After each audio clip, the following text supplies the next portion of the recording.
हाय गुरुदेव, यह मेरी पुत्री गंगांबिका है। यह मेरी भतीजी है नीललोचना। बसवण्णा के भाषण का परिणाम इन पर भी बहुत हुआ है। गंगा उसके गुरु का एक गाना बार बार गा रही है। उस गाने में भी बसवण्णा के ही विचार है। गुरु: अरे वाह, फिर तो हमें वह गाना सुनना ही चाहिए। गंगा सुनाएगी? नतमस्तक गंगा ने सिर हिलाकर हामी भरकर गाना शुरू किया।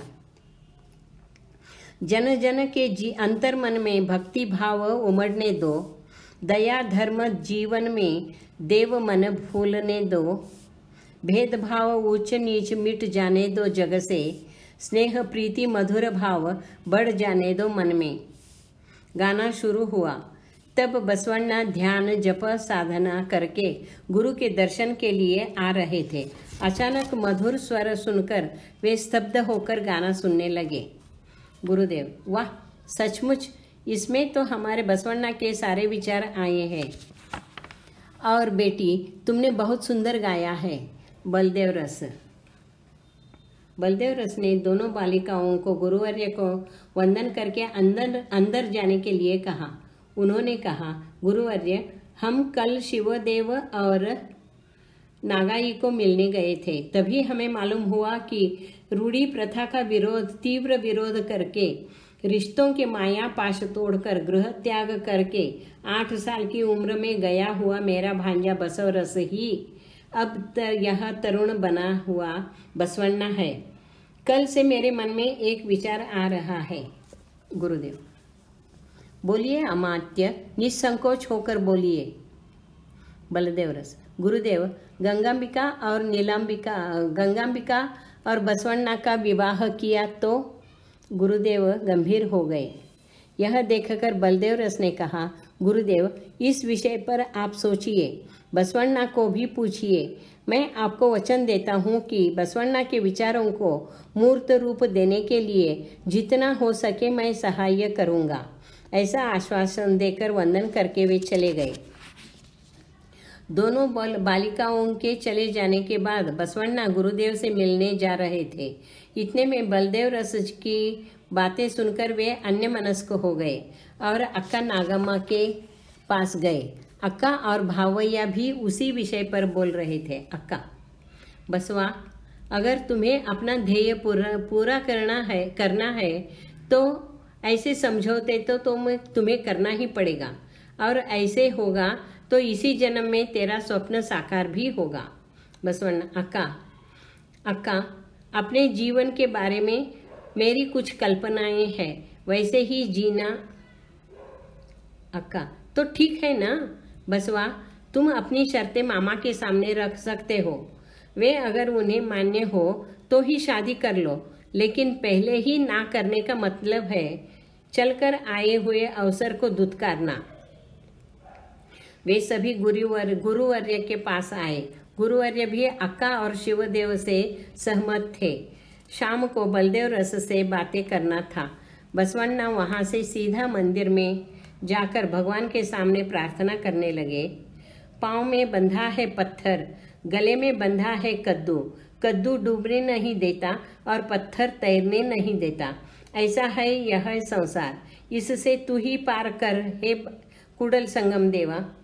शाम को नदी के किनारे विशाल पेड़ के नीचे सभी बैठे थे।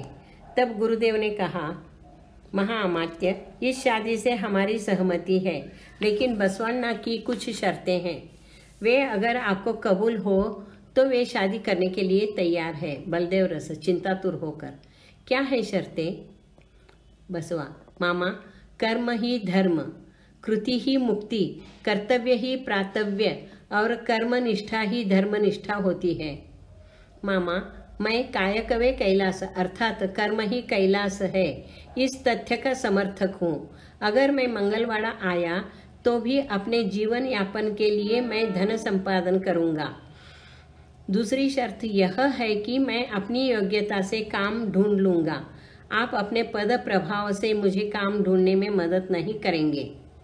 तीसरी शर्त यह है कि आपकी संपत्ति से हमें एक खून भी नहीं चाहिए।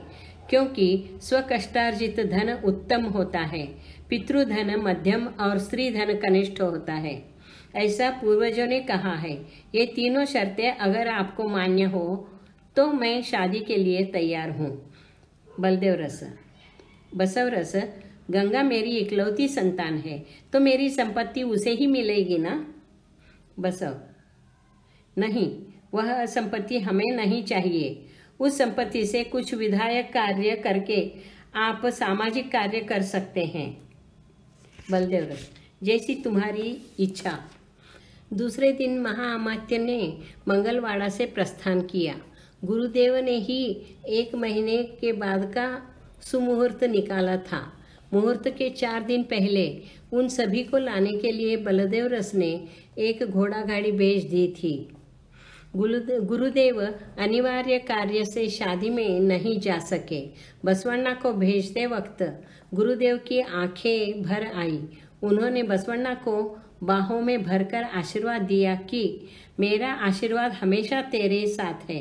नव समाज निर्माण कार्य में तुम्हें खूब यश मिले। बसवण्णा का गला रुंध गया, आंखों से आंसू बहने लगे। उनके जीवन में कूडल संगम क्षेत्र का अनन्य साधारण महत्व था। गुरु चरणों पर मस्तक रखकर कंपकपाते स्वर में उन्होंने कहा, गुरु कारुण्य ही सदाचार, गुरु कारुण्य ही शिवाचार, गुरु कारुण्य ही प्रसाद रस, आगे गुरु पीछे लिंग, कूडल संगम देवा। नीर भरे नेत्रों से उन्होंने गुरुदेव तथा सहपाठियों से विदा ली। विवाह और लेखनिक कार्य। मंगलवाड़ा आने पर निश्चित मुहूर्त पर राजेशाही धूमधाम से शादी हुई। बसवण्णा के शांत लेकिन प्रसन्न व्यक्तित्व, चेहरे पर अलौकिक तेज और आंखों में विद्वत्ता की चमक देखकर राजा बिज्जल और सभी लोग प्रभावित हो गए थे। ऐसा सुंदर तेजस्वी विद्वान दामाद मिला देखकर लोगों को बलदेव रस के भाग्य पर ईर्ष्या होने लगी। राजा बिज्जल और बलदेव रस के संबंध मैत्रीपूर्ण थे, अतः राजा ने नववधूवर तथा बलदेव रस परिवार को मेजबानी दी। तब राजा ने बसवण्णा के साथ राजकारण, समाजशास्त्र, अर्थशास्त्र, अध्यात्म आदि विषयों पर चर्चा की। प्रत्येक विषय का गहरा ज्ञान, हर प्रश्न का स्पष्ट और सयुक्तिक उत्तर और बसवण्णा के आत्मविश्वास से राजा बिज्जल बहुत प्रभावित हुए। उन्हें लगा ऐसा बहुगुणी व्यक्ति अपने पास होना चाहिए और उन्होंने महाअमात्य बलदेव रस को कहकर बसवण्णा को दरबार में लेखनिक बनाया। अक्का ने जब यह बात सुनी तो उसने कहा, इतनी है क्या मेरे गुणी विद्वान और क्रांतिकारी भाई की योग्यता? बसवरस, देव के मेरे साथ रहने पर मुझे कायक की क्या आवश्यकता? ऐसे अगर तुम कहोगी तो तुम्हें मेरी कसम, कायक ना उच्च, कायक ना नीच, कायक सर्व एक समान, कूडल संगम देवा। अक्का, अरे बसवा, मैंने मजाक किया था। बसवण्णा हंसते हुए चले गए। बलदेव रस, नागम्मा, यह तो शुरुआत है। मेरी अपनी शर्त के अनुसार बसवण्णा को उसके बहुमुखी ज्ञान से ही यह काम मिला है। बसवण्णा एक दिन हमारे पद पर भी आसीन होंगे, इसमें कोई शक नहीं। देखो। मामा की भविष्यवाणी सुनकर अक्का को संतोष हुआ। अक्का ने कहा, मामा, बसवा की शादी हो गई, उसे काम भी मिल गया।